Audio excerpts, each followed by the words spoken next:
제야의 밤. 단톡방에서 당원이 갑자기 나갔다가 다시 들어왔다. 곧이어 메시지를 보냈. 너희 다 집에 갔니? 선생님 혼자 외롭게 학교에 있어. 정말 가련하구나. 너희들 돌아와서 나와 함께 있어줘. 단톡방의 학생들은 잇따라 응답했다. 하하 선생님 우리 놀리지 마세요. 설날 밤에 선생님이 어떻게 학교에 계시겠어요? 선생님 새해 복 많이 받으세요. 저희도 빨리 개학해서 선생님을 뵙고 싶어요. 저희 모두 선생님이 보고 싶어 죽겠어요. 선생님 설날 밤에 만두 드시고 폭죽 터뜨리는 것 잊지 마세요. 저희도 선생님이 보고 싶어요. 당장이라도 학교로 돌아가서 선생님을 뵙고 싶네요. 당원이 단톡방에 답장을 했다.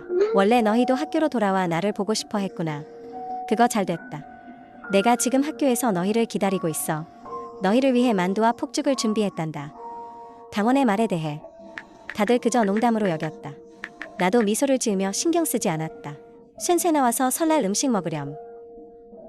나는 핸드폰을 하며 침실에서 나왔다. 눈앞에 들어온 것은 거실이 아니었다. 바로 학교 기숙사였다. 뒤쪽에 기숙사 문이 자동으로 잠겼다. 나는 아무리 해도 열 수 없었다. 나는 기숙사 창가로 달려갔다. 창문도 열리지 않았다. 창밖에 익숙한 정원을 바라보았다. 멀리 익숙한 운동장. 정말로 학교였다. 나는 서둘러 핸드폰을 꺼내 엄마에게 전화를 걸었다. 전화 신호가 없다는 것을 발견했다. 핸드폰 네트워크도 없었다. 기숙사 와이파이도 연결되지 않았다. 바로 그때 기숙사 문이 열렸다. 기숙사 방장인 장앤이었다. 장앤이 문으로 들어올 때 얼굴에는 망연자실함이 가득했다. 내가 방금 주방 문을 열고 들어가서 엄마의 음식 서빙을 도우려 했는데 어떻게 기숙사로 돌아온 거지? 쉔쉔아 너도 왜 여기 있어? 나는 고개를 저었다. 무슨 일이 일어난 건지 모르겠지만 하지만 기숙사 안의 디테일을 확인했다. 이곳은 확실히 우리 기숙사가 맞았다. 장애는 의자를 집어들었다. 창문을 깨뜨려 보려 했다. 하지만 평범한 유리창은 강철 같았다. 아무리 힘을 써도 금조차 가지 않았다. 얼마 지나지 않아 천빈과 왕쇠자오도 기숙사 문을 밀고 들어왔다. 그 사이 나는 그들이 들어올 때를 틈타 기숙사 문을 열려고 했다. 하지만 기숙사 문은 자동으로 닫혔다. 그 힘이 매우 강했다. 내 손가락이 문에 끼어 잘릴 뻔했다. 기숙사 문과 창문은 잠겼지만 방음은 여전히 좋지 않았다. 다른 기숙사에서 우는 소리가 들렸다. 외치고 욕하는 소리가 들렸다. 물건 부수는 소리가 들렸다. 보아하니 기숙사 건물의 모든 학생이 돌아온 것 같았다. 장애는 여전히 깨뜨리려 시도하고 있었다. 그 쇠처럼 단단한 유리를. 왕쇠자오는 금방이라도 울 것 같은 표정으로 말했다. 부모님이 내가 사라진 걸 아시면 분명 걱정하실 거야. 어떡하면 좋지? 이건 지루한 제야의 밤보다 훨씬 재미있네. 너 왜 울고 그래? 다들 서두르지 마. 누군가 우리를 이곳으로 돌아오게 했다면 분명 목적이 있을 거야. 분명 누군가 우리를 찾으러 올 거야. 바로 그때 우리 네 사람의 핸드폰이 동시에 울렸다. 지도 교수가 위챗 단톡방에 새 메시지를 보냈다. 학생 여러분, 제야의 밤에 학교에 돌아온 것을 환영합니다. 나는 정말 너무 기쁘구나. 학생들의 열정에 보답하기 위해 내가 너희를 위해 성대한 불꽃놀이를 준비했다. 불꽃은 학교 곳곳에 흩어져 있다. 심지어 너희 기숙사 안에도 우리는 불꽃을 준비했다. 불꽃은 밤 9시 정각에 피어날 것이다. 매우 아름다울 거야. 하지만 만약 너희가 9시 전까지 기숙사에 불꽃을 찾아 끄지 않는다면 폭사하게 될 것이다. 우정 어린 조언. 불꽃은 가족이 화목할 때 축하용으로 쓰는 것이다. 만약 기숙사 안에 살아있는 사람이 4명 미만이라면 폭발하지 않을 것이다. 단톡방 사람들은 잇따라 답장을 시작했다. 무슨 농담이야. 지도 교수님, 이 장난은 너무 심하잖아요. 어떻게 우리를 데려온 건지. 그대로 우리를 집으로 보내줘요. 학교에 당신을 투고할 거예요. 기숙사 문이라도 열어줘요. 우리를 여기서 나가게 해줘요. 나는 즉시 핸드폰 네트워크와 전화 신호를 확인했다. 괴이하게도 핸드폰은 여전히 네트워크와 신호가 없었다. 오직 이 위챗 단톡방 하나만 기괴하게 사용 가능했다. 단톡방 사람들의 답장도 점점 거칠어졌다. 빨리 우리를 보내줘.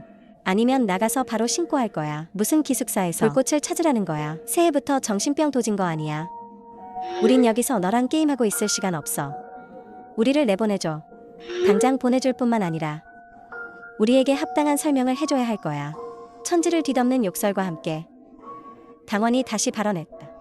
여러분의 감정을 진정시키기 위해 학생 여러분이 내 말이 진짜임을 믿게 하기 위해 지금 내가 무작위로 기숙사 한 곳에 불꽃을 터뜨려 보지.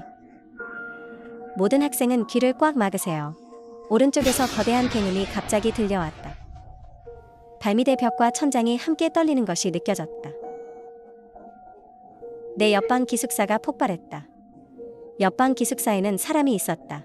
지도교수가 방금 사람을 죽였어. 만약 기숙사에 폭탄을 찾지 못하면 우리도 폭사하게 될 거야. 당원이 정말로 진심이라니. 누가 우리 좀 살려주세요. 지금은 8시 50분. 9시까지 10분밖에 남지 않았다. 다른 것을 생각할 시간이 없다.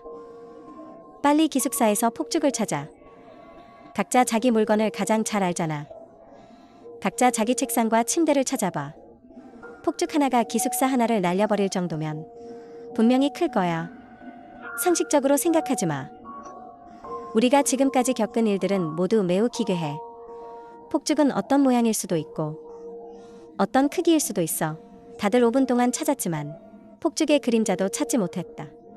왕세자오가 울먹이며 말했다. 너희 제발 좀 빨리 찾아봐.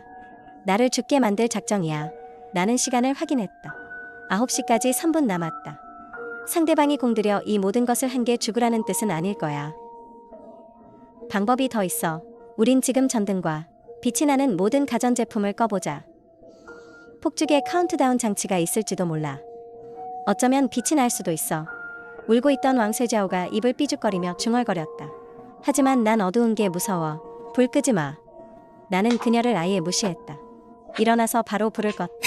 바로 그때 어둠 속에서 왕세자오가 과도를 들고 나를 찔러왔다. 장인이 그 광경을 보고 나를 밀쳐냈다. 팔에 과도의 베인 깊은 상처가 났다. 천빙도 정신을 차리고 불을 켜고 왕세자오를 보며 외쳤다.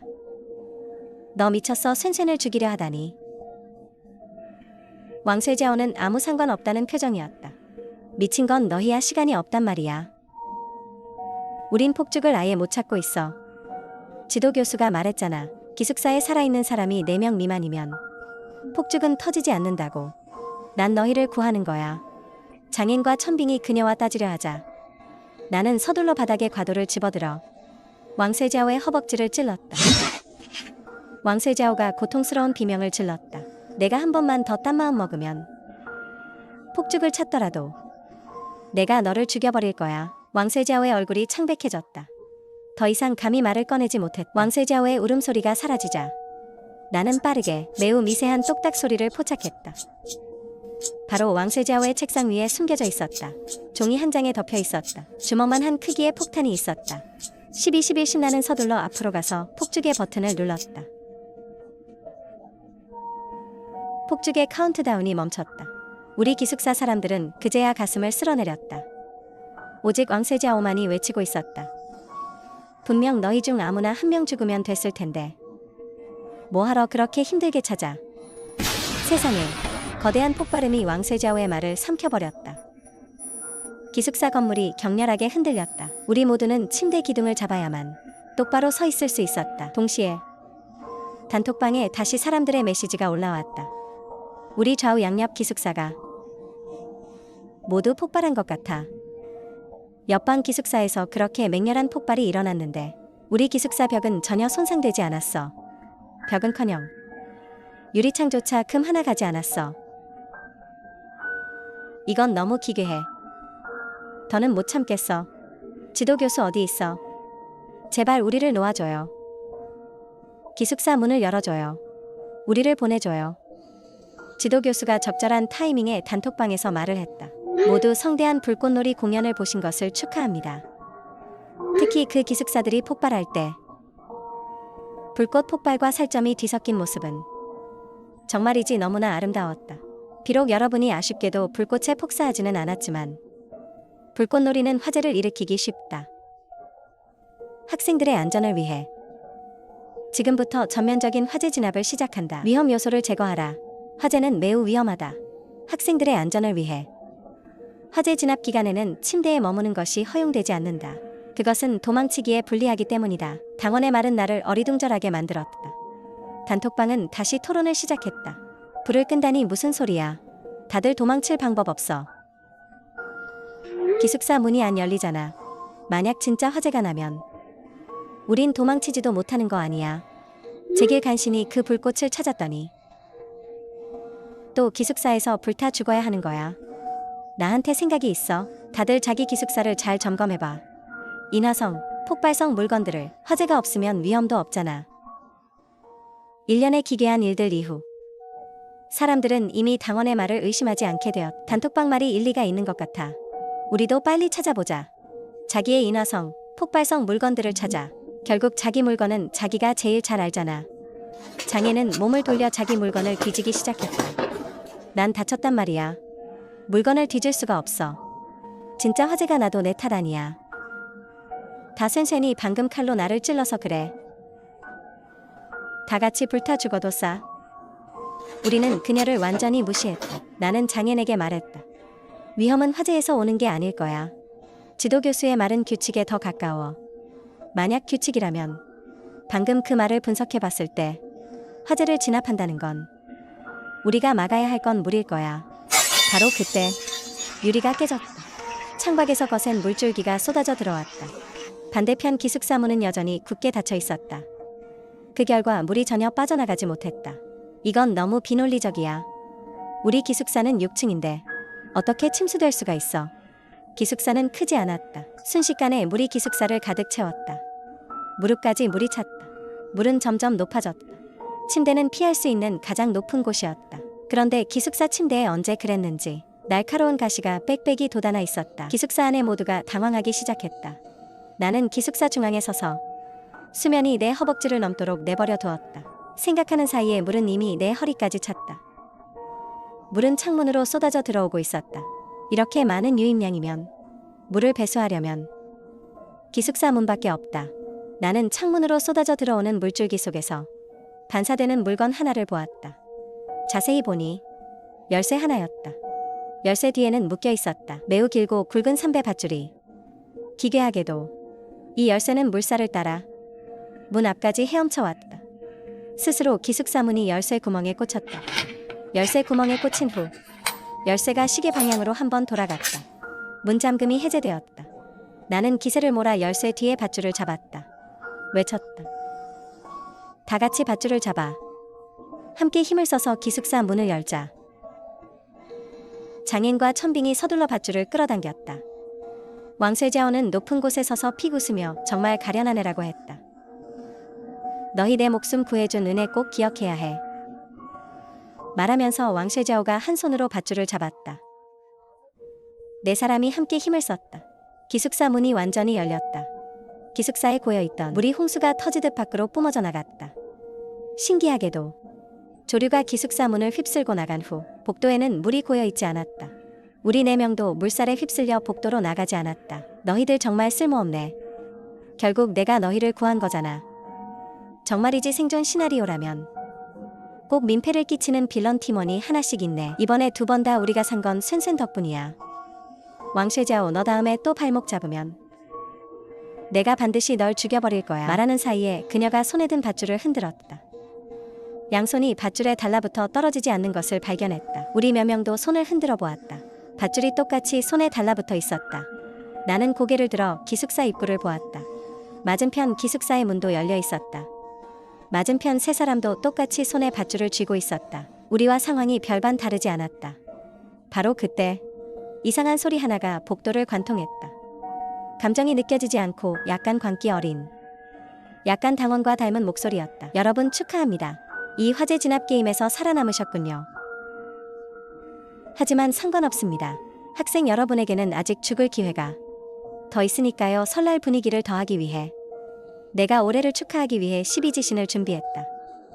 올해는 뱀의 해다. 내가 아주 많은 뱀을 기숙사 건물에 풀어놓았다. 학생들의 안전을 위해. 이 뱀들은 기숙사 안으로 들어갈 수 없다.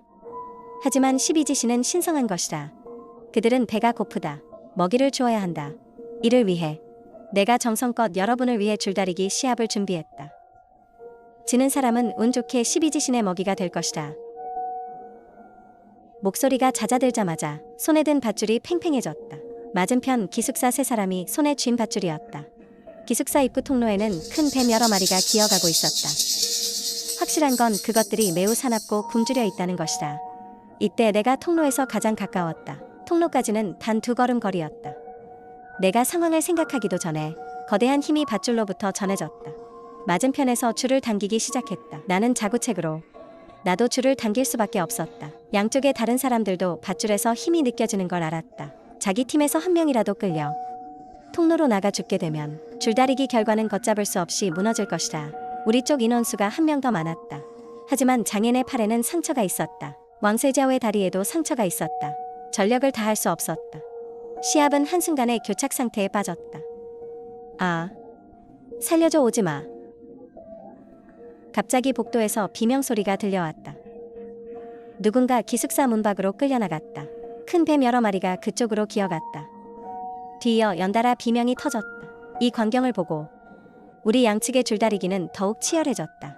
바로 그때 천빙이 갑자기 맞은편을 향해 외쳤다. 차라리 우리 협력하자. 양쪽 다 힘을 주지 않는 거야. 그러면 아무도 복도로 끌려나가지 않을 거야. 아무도 죽지 않을 거야. 나와 장애는 고개를 돌려 천빙을 쳐다봤다. 난 그저 공포게임을 좋아하고 공포소설을 좋아할 뿐이야. 하지만 사람이 죽는 건 원치 않아. 곧 맞은편 기숙사에서 응답이 왔다. 좋아, 그럼 모두의 안전을 위해 우리가 3번을 세면 동시에 힘을 빼자. 센세나, 우리 이제 어떻게 해야 해? 천빙에게 맞은편 기숙사의 풍경을 보게 해. 천빙의 시선이 통로를 뚫고 맞은편 기숙사의 상황을 보았다. 맞은편 기숙사 안에 3사람 몸에는 모두 혈흔이 있었다. 그들 근처에 한 사람이 쓰러져 있었다. 몸에는 칼에 찔린 상처가 있었다. 분명히 살해당한 것이었다. 방금 폭죽을 쳤던 단계를 연상하기란 어렵지 않았다. 맞은편 저 3사람은 죽인 것이다. 룸메이트를 죽이고 살아남은 것이다. 잠시 후 3번의 카운트다운이 끝나면 우리 온 힘을 다해 맞은편을 통로로 끌어당기자. 우리 2사람만 힘을 쓰면 돼. 나는 고개를 저었다. 우리는 이제 지지 않을 거야. 3, 2, 한 마지막 카운트다운과 함께 양쪽 기숙사 7명은 멈추기는커녕 오히려 힘을 더 키웠다. 냉소적이고 무기력한 예상했던 일이다. 나는 이어서 카운트다운을 시작했다. 3, 2, 1 나의 카운트다운과 함께 기숙사의 4사람이 일제히 힘을 썼다. 비록 장인과 왕세자오가 다쳤지만 순간적으로 폭발시킨 힘은 정상 상태에 못지않았다. 우리는 몇 번이고 카운트다운을 했다. 우리는 몇 번이고 일제히 힘을 썼다. 밧줄이 조금씩 우리 쪽으로 이동했다. 맞은편 가장 앞에 선 사람의 발이 이미 기숙사 문가에 닿았다. 통로 안의 뱀떼도 승리의 천칭이 기울고 있음을 감지했다. 맞은편 그 사람은 당황한 기색을 보였다. 제발 더 이상 당기지 마세요. 죽고 싶지 않아요. 내 룸메이트도 너에게 빌었을 텐데. 하지만 넌 그를 놓아주지 않았지. 하지만 그건 중요하지 않아. 설령 약육강식이라 해도 너는 죽어 마땅해. 말이 끝나자마자 우리는 힘껏 잡아당겼다. 맞은편의 첫 번째 사람이 그대로 통로 안으로 끌려 들어갔다. 통로 안에 굶주린 뱀떼가 일제히 달려들었다. 피비린내와 비명소리와 함께 순식간에 뱀의 바다로 가라앉았다. 나는 여세를 몰아 승리를 쟁취하려 했다. 그런데 갑자기 발견했다. 맞은편이 한 명 줄어들매 따라 양쪽 힘이 다시 기묘한 평형을 이뤘다. 상대방 인원수가 그대로라면 문제가 생긴 건 우리 쪽이다. 나는 급히 뒤를 돌아보았다. 뒤에 있는 광경을 보고 동공이 살짝 수축했다. 왕쉐자오가 한 손으로 밧줄을 쥐고 다른 한 손으로 과도를 쥐고는 그대로 천빙의 가슴을 찔렀다. 왕세자오는 처음부터 한 손으로만 밧줄을 쥐고 있었다. 천빙의 눈빛이 점점 공허해졌다. 우리가 분명 거의 이겼는데 왜 왕세자오가 입술을 천빙의 귓가에 대고 너 같은 겁쟁이에 착해 빠진 공포게임 애호가 한테 내가 한 수 가르쳐 줄게. 공포게임에서 제일 무서운 건 바로 플레이어야. 나는 왕세자오가 왜 이러는지 몰랐다. 하지만 나는 그녀를 죽여야겠다. 이 생각이 들자마자 밧줄에서 다시 힘이 전해져 왔다. 생각할 틈이 없게 만들었다. 계속해서 밧줄을 당길 수밖에 없었다. 천빙이 죽었어도 우리는 여전히 3대2였다. 맞은편에서 또 한 명이 끌려 들어가 죽었다. 동시에 나는 급히 고개를 돌려 장인에게 외쳤다. 조심해. 맞은편 기숙사에 한 명만 남았을 때 왕쇠자오는 아니나 다를까 과도를 들고 장인을 향해 달려들었다. 그녀 다리에 상처가 있어. 그녀의 다리를 차버려. 장인은 왕쇠자오의 허벅지를 향해 힘껏 발을 내질렀다. 분명히 내가 칼로 왕쇠자오의 다리를 찔렀었다. 그렇게 깊은 상처가 영향이 없을 리 없었다. 왕쇠자오의 돌진 동작은 멈추지 않았다. 칼날 하나가 그대로 장인의 심장을 꿰뚫었다. 칼이 뽑혀나오고 선혈이 뿜어져 나오는 것과 함께 장인은 말 한마디 못하고 바닥에 쓰러졌다. 양손이 자동으로 밧줄에서 떨어졌다. 왕쇠자오는 뜻밖에도 미소를 지으며 자신의 머리를 가리켰다. 너 아주 똑똑하지 않았니? 만약 그들의 원수를 갚고 싶다면 먼저 이기고 나서 해. 자포자기할 생각은 마. 설령 내가 반항을 포기하고 스스로를 통로로 끌어넣는다고 해도 나와 저 맞은편 사람이 1대1로 붙으면 나도 지지는 않을 거야. 나는 왕쇠자오를 뚫어지게 쳐다보았다. 목소리가 거의 이빨 사이로 새어나왔다. 너 도대체 왜 이러는 거야? 왕쇠자오가 가볍게 웃었다. 맞춰봐. 어금니를 꽉 깨물고. 나는 분노를 힘으로 바꾸었다. 단숨에 맞은편 기숙사의 마지막 사람을 끌어당겨 상대방이 통로로 끌려 들어가는 찰나에 즉시 옆으로 몸을 피했다. 나는 간신히 피했다. 왕쇠자오의 얼굴에는 승리자의 미소가 걸려 있었다. 나 이런 게임 겪어본 게 처음이 아니야. 게임에서 살아남은 사람은 능력을 하나 얻게 돼. 나는 치유자야. 1대1로 넌 날 이길 수 없어. 나는 거칠게 숨을 몰아쉬었. 머릿속으로는 분노와 경악이라는 두 가지 감정을 필사적으로 억눌렀. 대응 방법을 생각했다. 바로 그때 그 익숙하고 괴이한 목소리가 다시 온 기숙사 건물에 울려 퍼졌다. 축하합니다 살인마 여러분. 당신들이 맞은편 기숙사 사람들을 해쳤기에 당신들은 살아남았습니다. 살아남은 자들은 새해를 제대로 축하해야죠. 우리는 아름다운 불꽃놀이를 보았고 방화 준비도 마쳤습니다. 귀여운 12지신도 보였어요. 그 다음 신년축제는 연수, 니안이에요. 니안은 사람을 잡아먹는 걸 좋아해요. 그들이 이미 기숙사 건물로 들어왔어요. 학생들은 니안을 피해 기숙사 건물을 탈출해야 해요.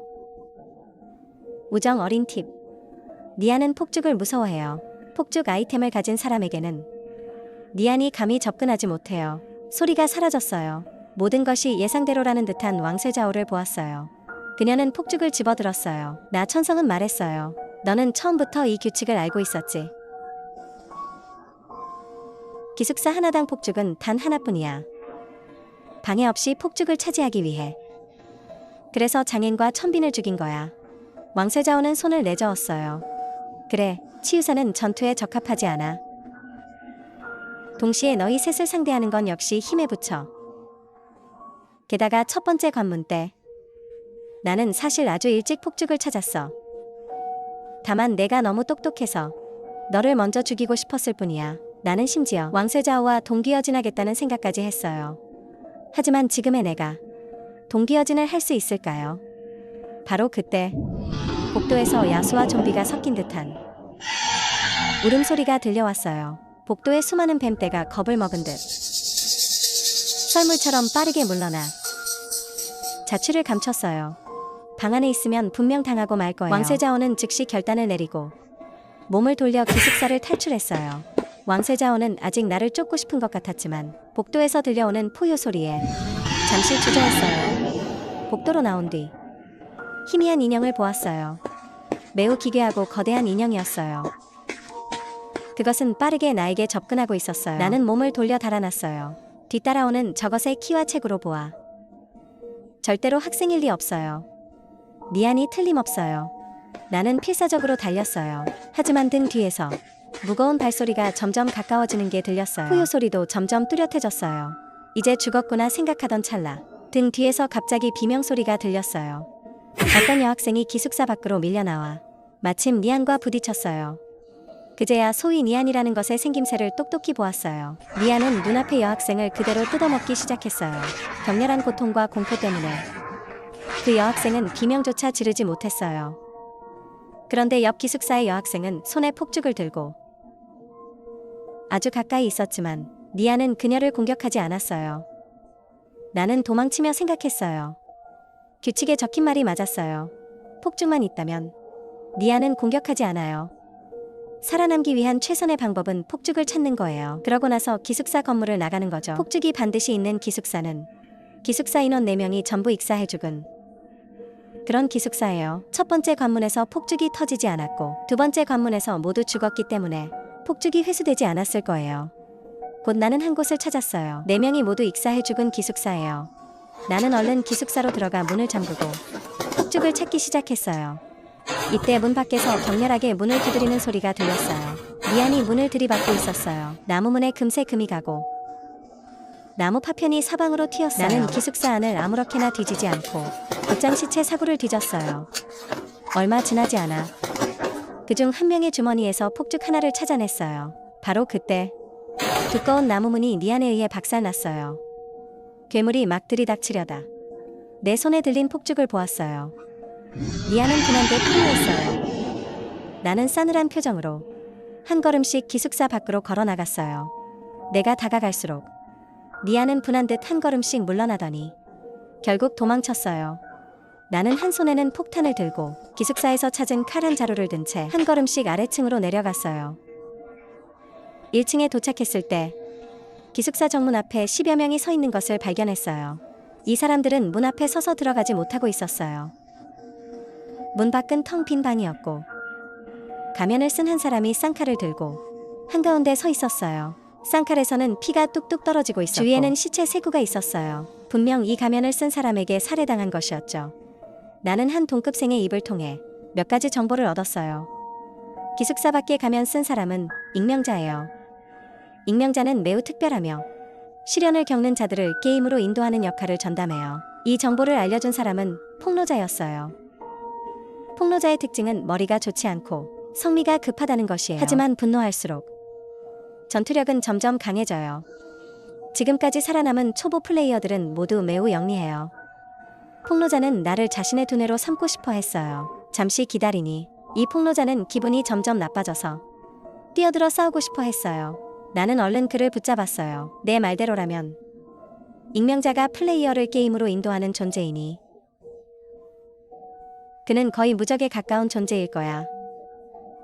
규칙에 오류가 없고 게임이 막다른 길일 리 없다면 그렇다면 혹시 이 기숙사 문이 진짜 문이 아닐 가능성은 없을까? 폭로자는 그제야 깨달은 듯했어요. 하지만 직업적인 특성 때문에 그는 더 깊이 생각하기 어려워했어요. 곧바로 물었죠. 그럼 진짜 문은 어디 있어?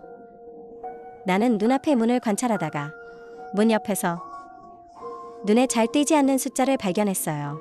거기에는 603이라고 적혀 있었어요. 나는 즉시 알아차렸어요. 기숙사 문과 이 603호 기숙사의 위치가 바뀐 거예요. 이전 상황을 떠올려보니 익명자가 가장 먼저 폭파했던 기숙사 위치도 아마 603호였던 것 같아요. 나는 얼른 폭로자를 끌고 위층으로 달렸어요. 603호 문 앞에 도착해서 문을 열었어요. 이 기숙사 문 너머로 나는 드디어 익숙한 장면을 보았어요. 문 안은 내가 잘 아는 침실이었어요. 우리 집이 보였어요. 들어가면 우린 집에 가는 거야. 하지만 나는 제자리에 서서 움직이지 않았어요. 너는 돌아가. 난 아직 할 일이 남았어. 그가 기숙사 문으로 들어가는 것을 보며 그가 이번 시련을 통과했음을 알았어요. 그는 집으로 돌아갔고 나는 한 사람을 더 기다려야 해요. 다른 생존자들도 점차 진짜 문을 찾아냈어요. 10여 명의 사람이 즐겁게 기숙사 문으로 들어가 시련을 통과하는 것을 지켜보았어요. 나는 구석에서 묵묵히 기다렸어요. 익숙한 그림자가 나타날 때까지요. 왕세자오였어요. 왕세자오는 옷이 조금 해졌지만 어디 하나 다친 곳이 없었어요. 나는 칼을 들고 왕세자오 앞을 가로막았어요. 오래 기다렸어. 왕세자오는 나를 보고 잠시 멍해지더니 이내 픽 웃었어요. 내가 살아서 여기까지 올 줄이야. 게임은 이미 끝났어. 우리가 여기서 싸울 필요는 없잖아. 내가 통과하게 되면 나도 직업을 얻고 능력을 얻게 되겠지. 그럼 널 죽이려는 능력자가 한 명 더 늘어나는 거야. 넌 내가 널 죽일 수밖에 없는 이유를 줬어. 몇 분 후, 내 몸은 이미 피자국으로 가득했어요. 직업조차 없는 쓰레기가 감히 나를 죽이려 하다니. 죽더라도 장인과 천빈의 원수를 갚고 말겠어. 다음 순간 우리 둘은 서로에게 달려들었어요. 왕세자오의 칼이 내 복부를 관통했어요. 칼이 뽑히고 입에선 끊임없이 선혈이 뿜어져 나왔어요. 자오시안, 넌 정말 똑똑해. 안타깝게도 분수를 너무 몰랐어. 아니, 내가 너무 오만했던 거야. 평범한 사람이 능력자를 죽일 수 없다고 정말 믿었니? 말이 끝나기 무섭게 팔다리가 긴 거대한 괴물이 맹렬히 달려와 왕세자오를 바닥에 쓰러뜨렸어요. 그러고는 미친 듯이 물어뜯기 시작했어요. 왕세자오는 바닥에 쓰러진 채 믿기지 않는다는 눈빛으로 내가 품 안에서 꺼내는 것을 보았어요. 손바닥만 한 폭죽 2개였죠. 방금 마지막 공격 때 나는 일부러 왕세자오의 칼에 찔려주었어요. 목적은 그 틈을 타 그녀의 폭죽을 훔치는 것이었죠. 폭죽이 없어진 그녀는 수많은 니안들에게 완전히 뜯어먹혔어요. 손발이 이미 차가워지기 시작했어요. 문 너머 익숙한 침실을 바라보았어요. 죽더라도 집에서 죽어야겠어요. 나는 비틀거리며 603호로 들어갔어요. 눈앞에 빛이 번쩍이더니 마침내 집으로 돌아왔어요. 나는 바닥에 누워 거칠게 숨을 몰아쉬었어요. 갑자기 휴대폰으로 메시지 하나가 도착했어요. 실현 통과 완료. 반족자가 되신 것을 알 수 없는 힘이 체내로 흘러들었어요.